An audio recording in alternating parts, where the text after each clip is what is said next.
Hello and welcome to this evening's CelticFest event. I hope you're all enjoying the festival so far.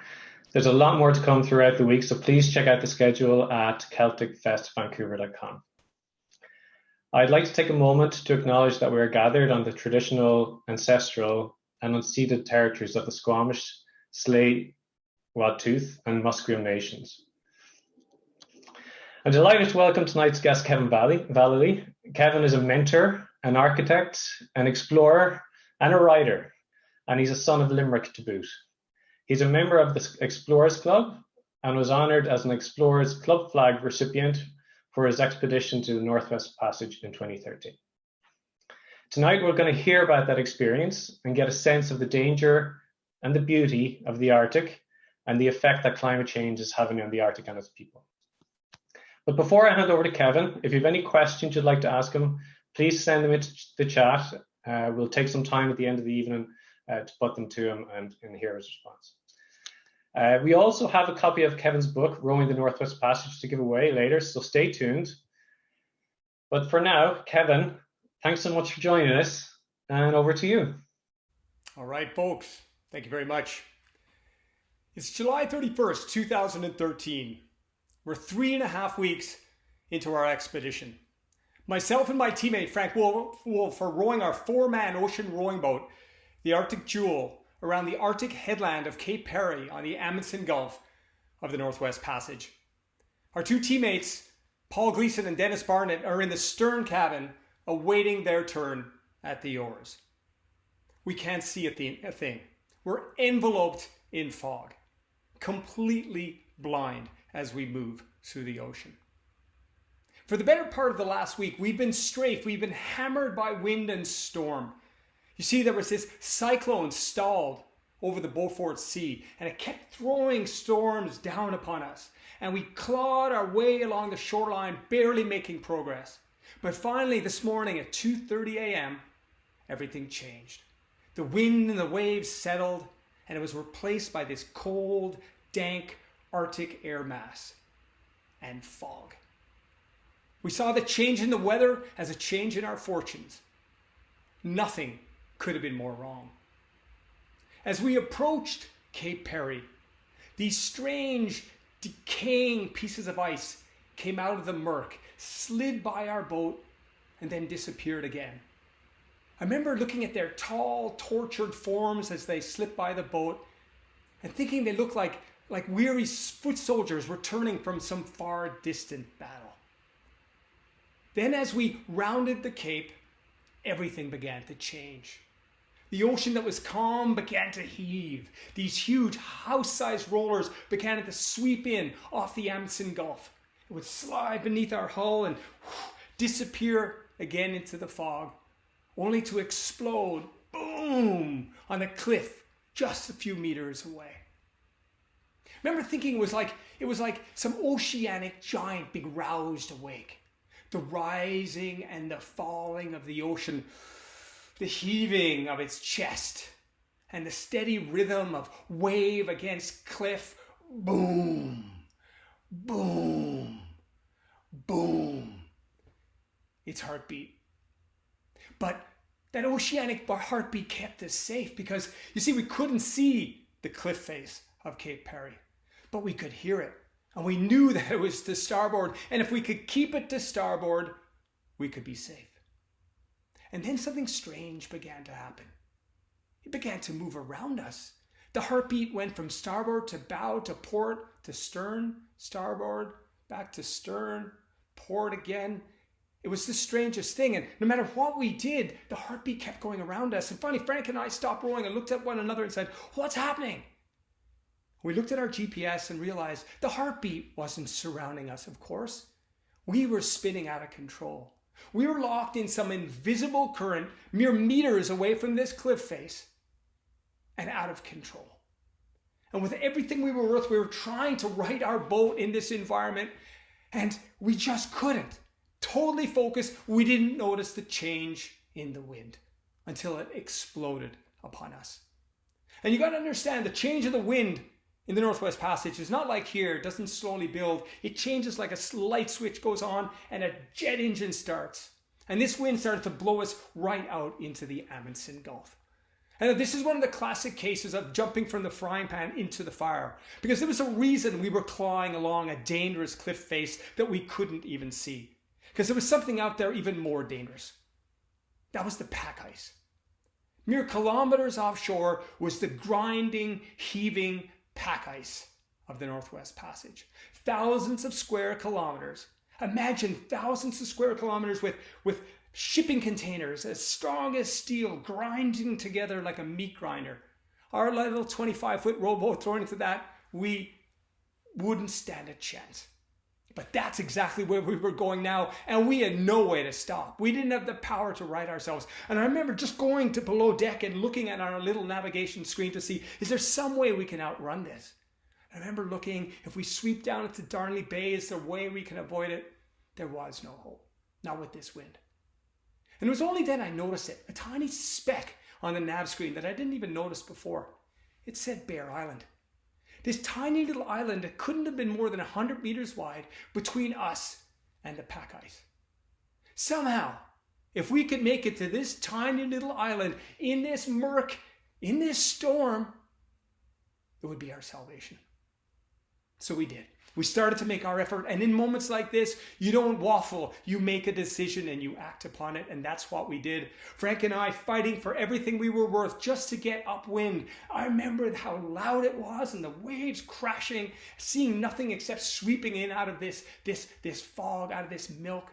And we finally made our turn, knowing now we'll be blown towards this little islet, invisible to us. And it was this weird moment as you turn and all the noise, and you know this as a cyclist. You're riding into a headwind, you hear the wind, and the second you turn with it, you hear nothing. And that was the case. We turned with it, big seas heaving as we were making our way towards the island. And Frank and I said nothing as we rowed. We were scared to death. We knew exactly what was up here. And the only thing we shared, the only thing we said in that period of time was Frank turning to me saying, it's like landing a parachute on a postage stamp. When we were a kilometer out, I screamed to the boys, guys, get up on deck, get your survival suits on, we need your eyes. You see, when you row, you're rowing backwards, you can't see where you're going. So Paul and Dennis on deck, they knew full well what was happening, of course. And a kilometer out, they were on deck and we were going, and 400 meters out, I had the GPS there. I screamed to Paul, do you see anything yet? Nothing, Kev, nothing. 400 meters, man, we're going. 200 meters out. Paul, do you see anything yet? Nothing, Kev. Maybe we missed this thing. 150 meters out. Paul, you got to see something now. Do you see anything? Nothing, Kev. Wait. I remember him saying that and then hearing it before I could see it. I remember glancing over my shoulder and out of the fog, just seeing cliff and wave crashing into cliff. Again, that oceanic heartbeat. Our little island was no salvation at all. So we went hard to port, knowing full well within 100 meters we were going to be swept around this little island and thrown into the ice. And as we were making our way along it, we saw it. Really, truly, we never expected. A tiny little beach, maybe 30 meters wide, steep and rocky, no place for the Arctic Jewel to go. A 2,500-pound boat, but nonetheless, that's what we did. We had to. So we rammed her up on shore and then had this jack that we had and started to ratchet her up as best we could up on shore. And we just stared there, dismayed, realizing what have we got ourselves into. Our boat was being enveloped in sea ice and being slammed by it, but there was nothing we could do. Nothing was like we expected in this environment. Every time we rounded one corner, we'd be up against something we never expected. But you see, no one had done this before, so there was no way for us even to anticipate these difficulties. We were making mistakes, but we were learning from these mistakes, but boy, it was terrifying, and there were repercussions by making mistakes out there. And fear was beginning to creep in, and we were beginning to wonder, how are we going to keep going? Kevin, thank you so much. Amazing story. Beautifully told, powerfully told. There's some suggestion on the chat that there's Limerick roots involved in that storytelling. But quick question, a few questions to go through with you. One of the most poignant points, obviously, was when you left the notes for your daughters. Have they the bug? Have they the adventure bug from you, or have they Oh, avoided it? they have the book, but daughters will be daughters. It's like, Dad, anything you do is boring. So they're kind of intrigued by the note. I'll be honest with you, and it's in the back of their mind. So I have a sneaking suspicion they may go get it. But the book, they're bored by whatever Daddy does is kind of boring. Fair enough. One of the things that really struck me watching the video and reading the book was the dynamic between you and your three teammates, in such confined spaces for 50 plus days, and that really you got on very well. And there was very little sense of falling out. How important was that? And what are the implications when, in an expedition like that where the dynamic goes wrong? Oh, it's huge. You can't understate that. And it's interesting with polar expeditions, they've done studies on that. And looked at all the vast number of polar expeditions. And interestingly, the relationship at the end of these major journeys where people have succeeded in doing these incredible things is the relationship between teammates is more like that of inmates in prison than colleagues. And it's crazy. It's because it gets to a point you're in such tight quarters in a tent or in a cabin that even brushing your teeth or the way that you eat begins to bug you, right? So you have to consciously know that going out there and temper it and recognize it and say it and call it out as you go. Because in the end, when you get a team at the end of something like this, it is a high performing team that you want to keep hold of. Because if you've been able to get through whatever you've been able to get through in that environment, this is the team you want for the next time, right? So I feel really, really lucky. We had amazing teammates right around, and I must say we laughed a lot out there. And like Dennis Barnett's the funniest man I've ever met in my life, and he just kept us in stitches the entire time. So we really had a good time, albeit a very difficult time out there, but great teammates. Very good, very good. I also noticed from the book and what you said here, you made an impassioned plea that, by 2017, so you did this expedition in 2013, that by 2017 we need to see major changes in the behavior to achieve the Paris Climate Accord. We've somewhat blown through that. How do you stay positive around climate change? Well, you have really no choice, right? I mean, you do what you can, but we're now getting to a point that there's kind of locked in problems moving forward. That's the reality. And we won't even see it, right? We're talking generations ahead. But we've done something that, frankly, is irresponsible. And that is the reality we have to recognize. And the last time, for example, the world was 4 degrees warmer than it is today. There was no ice in Antarctica. There was no ice in Greenland. And the North Pole didn't freeze up. And the seas were 250 feet higher than they are today. Just give you a sense, 4 degrees. And we're really not that far off it. And they say, if we don't change much, we'll hit 4. But these cascading effects can happen very, very quickly. And frankly, we can see it with the global pandemic. We think we got everything in control until it's not under control. And then it just goes to hell. So it's concerning to me. And what can you do, right? You just do what you can and you do your bit. And, I bought an electric car. I try my best. You do what you can. But it needs to be bigger than that, right? Our governments really need to push forward. And I feel like, the change in administration in the US, I think, is a huge step forward.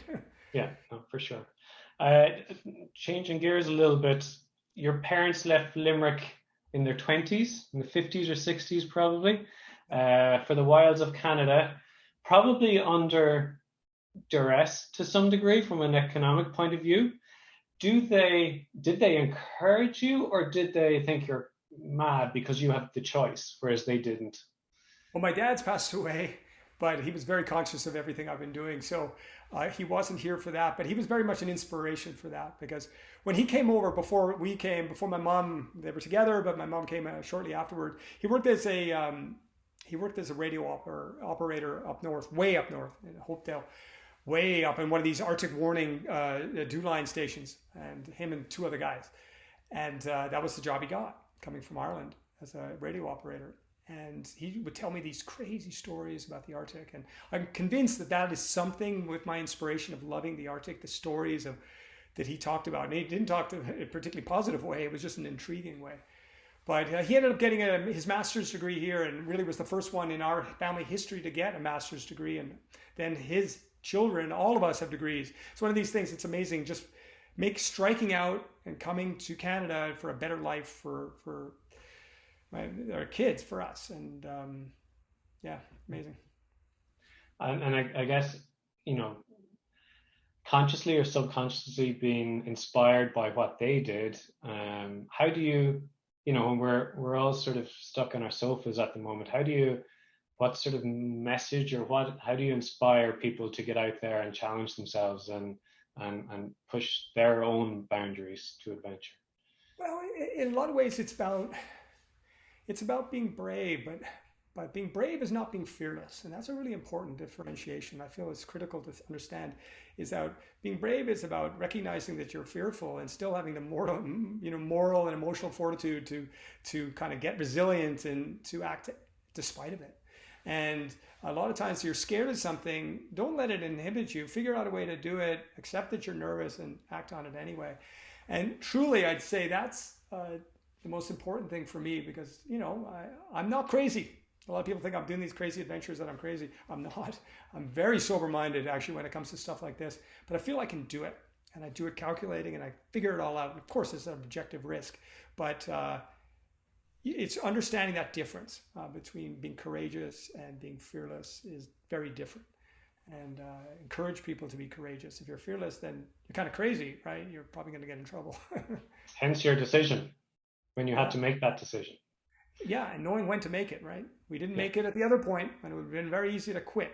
We didn't quit, we stopped because we had to stop. And there's a difference between that. That was a courageous move, I felt.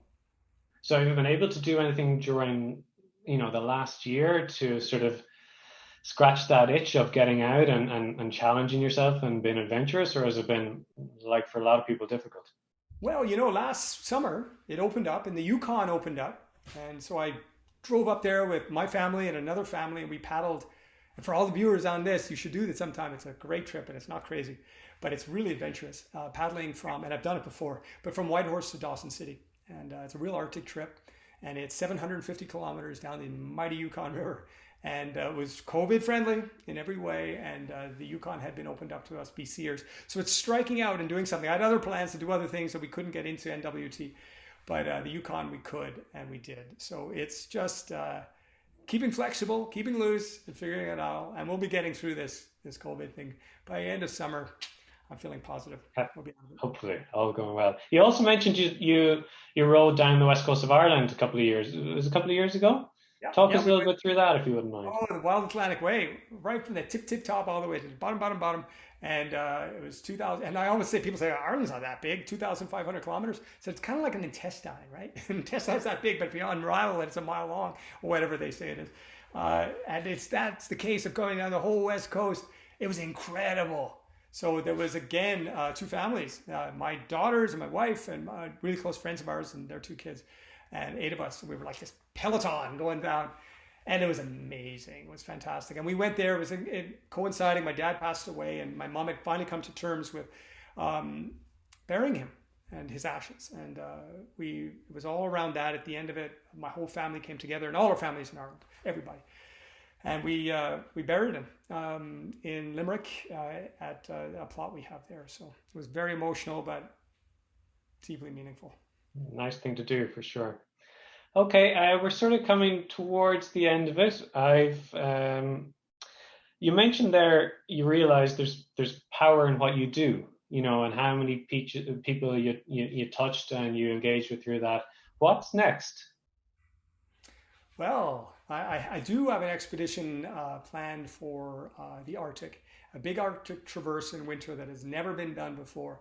And I'm not going to go any further than that because we have to keep it under wraps. In many ways for media reasons.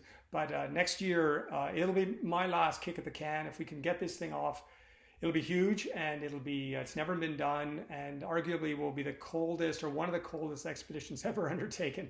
So it would be kind of a legacy project for me, boom, and in a place that I'm so inspired by. And again, stepping back into the wild world of the Arctic, where frankly, it seems I can't get enough of. Yeah. And a sort of a counter to that, there's Rosie has asked a question over here. What do you normally work at, and how do you balance those? Well, good question. I do a lot of juggling. I'm an architect and I have my own business. It's a boutique business though, and I consciously choose jobs I want. So tend to just kind of cool little projects. And I work as a leadership mentor in talent development. So using the metaphor of adventure to inspire others. And it's the AIP group, what we're called, and using storytelling and connecting that to business messaging. And it's a very powerful way to do it. And let's face it, if you have a high-performing team out in that environment, you can have a high-performing team in the boardroom. So we make those connections, and I have a great amount of time doing that. Super. Well, thank you. It's been really great. I've really enjoyed it, and I think the engagement from what I'm seeing on the chat, they really loved it too. It was a powerful story. We do have a book to give away. There's going to be a draw done. I don't know if we're doing it right now. I'm waiting to hear. Give me 1 second if we're going to get a winner, or we'll call it afterwards. Oh, we do. We have a winner, and the winner is Grania Warren. So Grania, congratulations. You'll enjoy that, and we'll contact you over the coming days to send it out to you. So hope you like it. Thank you, everyone, for joining us. Thank you so much, Kevin. And everyone, enjoy the rest of the festival. Log on to CelticFestVancouver.com for upcoming events, and we'll see you. Take care.